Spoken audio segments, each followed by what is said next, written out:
Assalamualaikum warahmatullahi wabarakatuh. Halo semuanya, perkenalkan saya Silva Fauzia dengan nomor MPM 2010631050141.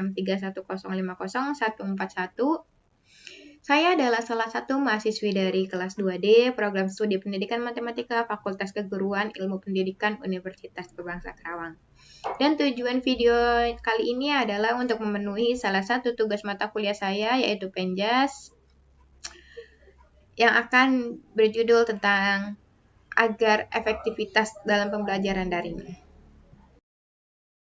2018 ramai dibicarakan tentang adanya datangnya era Industri 4.0.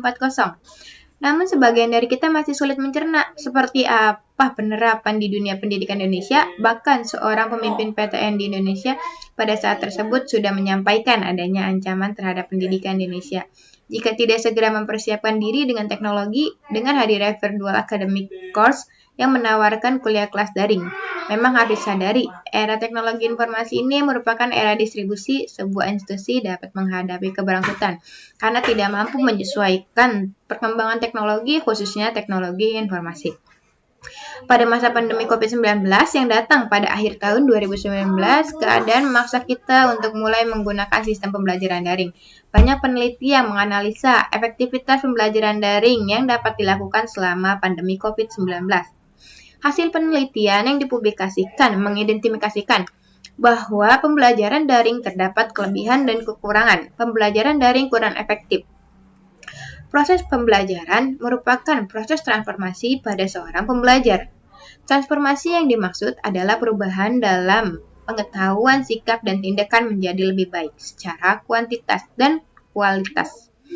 Dalam hal perkuliahan, pembelajaran adalah pengetahuan yang dapat diukur menggunakan tes formatif, yaitu kuis, dan tes sumatif, UTS atau UAS. Sedangkan perubahan sikap dan tindakan dapat dilakukan melalui interaksi antara dosen dan mahasiswa. Selama ini perubahan tersebut dapat diperoleh mahasiswa dengan tatap muka di kelas antara dosen dan mahasiswa. Di kelas terjadi transfer pengetahuan, interaksi antara dosen dan mahasiswa. Pertanyaannya, bagaimana semua yang di kelas tersebut dapat diperoleh pada pembelajaran daring?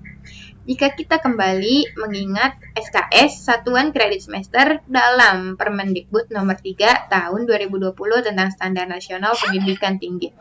Ternyata kegiatan tatap muka hanya 5 menit. Dari 120 durasi pembelajaran dalam satu SKS sekitar 42%. Selebihnya adalah waktu bebas bagi mahasiswa untuk mengeksplorasi materi pembelajaran di luar kelas. Era teknologi informasi ini menjadi saat yang tepat bagi mahasiswa untuk mengekspor materi, karena semua materi perkuliahan telah tersedia di internet. Belajar bukan saja pertemuan di kelas, melainkan kemauan pembelajar untuk eksplorasi materi pembelajaran. Permendikbud nomor 3 mengamanahkan bahwa agar proses pembelajaran dilakukan dengan interaktif, holistik, integratif, saintifik, tematik, efektif, kolaboratif, dan berpusat pada mahasiswa. Pada pembelajaran dilakukan secara daring, maka sifat-sifat pembelajar tersebut juga harus diperhatikan oleh dosen pembimbing dan fasilitator proses pembelajaran, agar karakter proses pembelajaran tersebut dapat terlaksana diperlakukan sebuah sistem pembelajaran daring yang baik. Dalam hal ini, mengaplikasikan proses ini dengan adanya SPDA, Sistem Pembelajaran Daring. Berikut ini saya akan memberitahu menurut saya pembelajaran yang efektif itu dengan yang pertama itu dengan membangkitkan motivasi. Apapun media pembelajaran yang digunakan, motivasi pembelajaran merupakan faktor utama dan metode tatap muka. Jika mahasiswa tidak termotivasi, maka dia tidak akan masuk kelas. Pada pembelajaran daring, sikap ini akan lebih mudah dilakukan oleh seorang dosen. Tidak dapat memonitor mahasiswa. Oleh karena itu, hal yang pertama dilakukan yaitu adalah memberinya motivasi. Memberikan link video motivasi dari motivator ternama dan memberikan kisah-kisah sukses para alumni dari awal perkuliahan. Yang kedua adalah interaktif.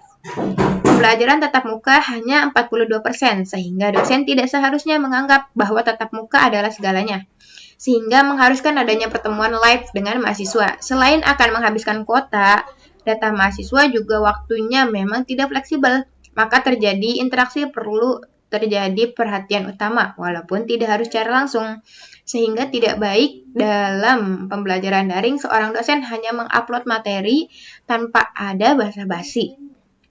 Kata sapaan sebagai pengantar materi atau video sangat diperlukan karena mahasiswa akan merespon sesuai pengantarnya. Tanpa pengantar boleh jadi mahasiswa tersebut hanya diunduh dan tidak diapa-apakan. Yang ketiga adalah membuat mahasiswa harus belajar. Pada umumnya, dosen berharap mahasiswa mempelajari materi yang diberikan. Selain dengan pengantar materi, dosen juga perlu mencari cara dengan memaksa agar mahasiswa mempelajari materi yang diberikan. Hal ini dapat dilakukan dengan mengkonfigurasi SPADA melalui fitur-fitur yang mensyaratkan manusia untuk melakukan hal tertentu. Jika ingin dianggap hadir atau dengan membuat model evaluasi pembelajaran dengan hanya mengikuti oleh mahasiswa pembelajaran materi tertentu sesuai setting sistem. Berikut omongan yang saya bicarakan tadi menurut saya itu adalah hal yang efektif untuk meningkatkan efektivitas dalam pembelajaran daring. Semua orang berhak berpendapat. Mungkin jika Anda tidak setuju dengan pendapat saya, tidak apa karena semua orang dapat berpendapat. Saya hanya berpendapat yang ada di diri saya. Cukup sekian video kali ini. Kurang lebihnya mohon maaf. Terima kasih. Wassalamualaikum warahmatullahi wabarakatuh.